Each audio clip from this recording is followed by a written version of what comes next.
There's no witches much in Ireland, except in Anglo-Ireland, in places like the east of the country, where you had the Anglo culture very strong. In other places you'd have had wise women, like Biddy Early would have been a good example. Mana Fassa, that might have been called. I was always interested in that kind of stuff, because I was interested particularly in the fairies. Navina Ushla, Bunach, call them what you like.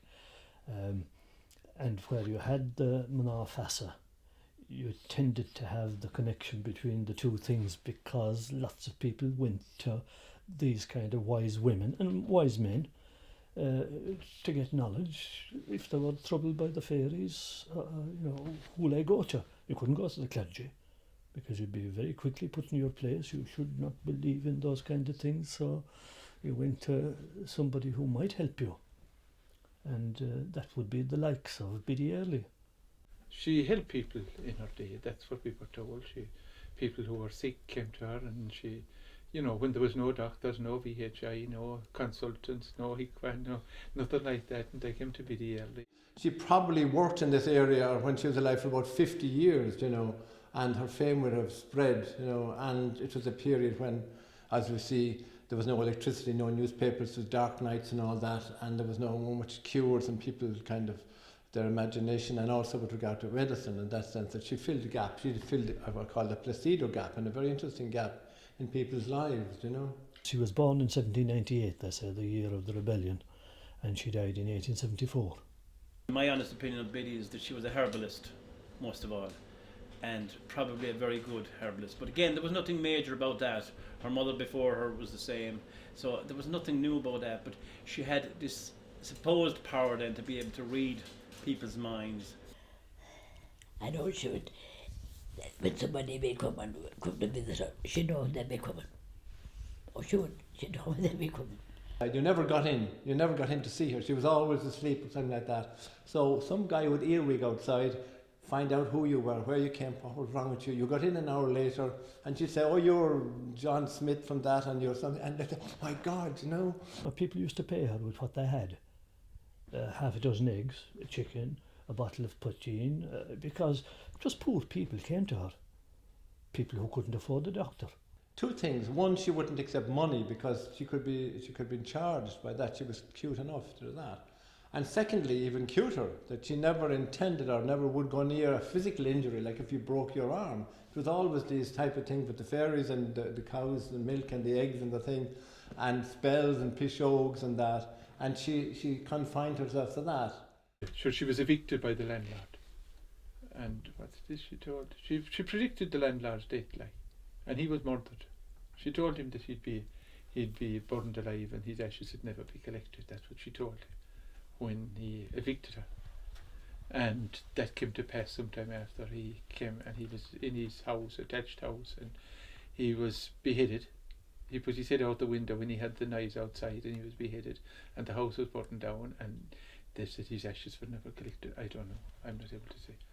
She didn't just do as she was supposed to do. I mean, she certainly would have slotted very well into the women's liberation movement of the 60s and 70s. She'd have been probably at the very forefront of it.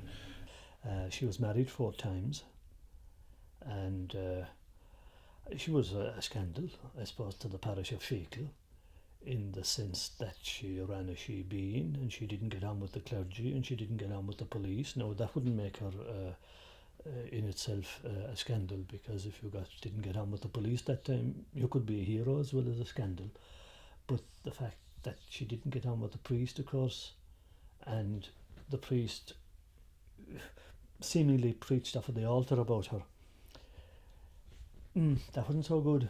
It was only late in the day that this Father Andrew Conlon, I think it was in 1868, he denounced her from the altar at that stage. And ironically enough, when she died in 1874, and he was summoned down to her deathbed and gave her extreme unction, and she was buried. But he died, he was suffering from cancer at the time, and he died about 6 months later. And of course, everybody, that ruined it altogether. Everybody then believed it was Biddy Early, and that actually accentuated the fear of that. you know, so that was part of it, you know. Like she turned my husband into here. He went out the door anyway, and 8 or 9 beggars followed him. He came back 2 hours later and jumped in out the door again, down by the fire, and all the back of his trousers all tore.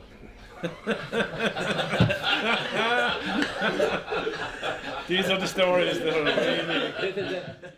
No, it has to be said, and I came across it time and time and time again, that people felt that her name brought misfortune.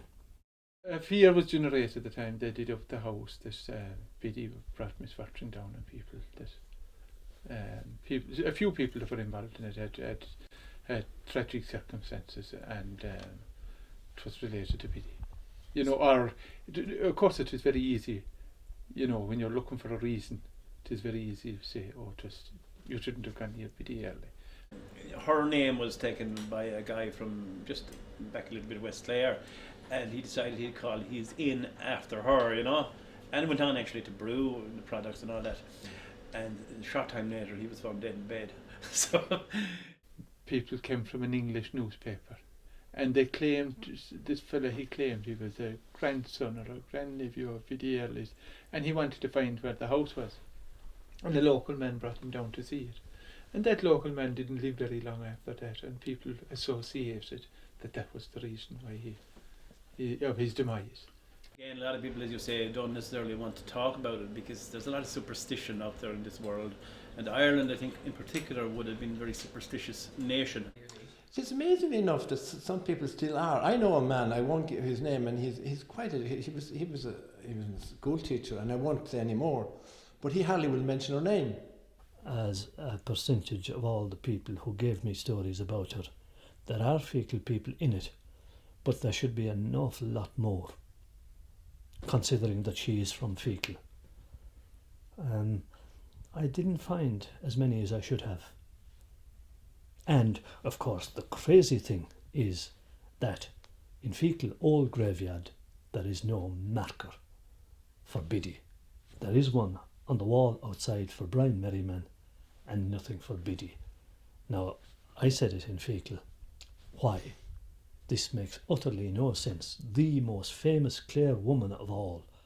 When I was writing the history of Feakle, I met a man who actually quite factually, as he thought about it, showed me a fairy wrath. And he said when I was playing cards in that house here, we used to hear the fairies coming in at 2 in the morning. I could hear the gate lifting. I didn't dare ask him why the fairies had to lift the gate or make noise at the gate. But then I went to a man who lived across the road and I repeated the story. The guy said, "That's all nonsense," he said. I went back to the first man and told him that the other guy didn't. Oh, he said, "But did you ask him, would he clean out his outhouse on St. John's Eve?" Fairy belief isn't just an Irish thing. It's in every culture in the world, and you ask yourself why. So obviously it comes from somewhere serious. And we should at least ask ourselves, what place is that? If you can't believe in the fairies, you can't believe in God, because they're both of the otherworldly.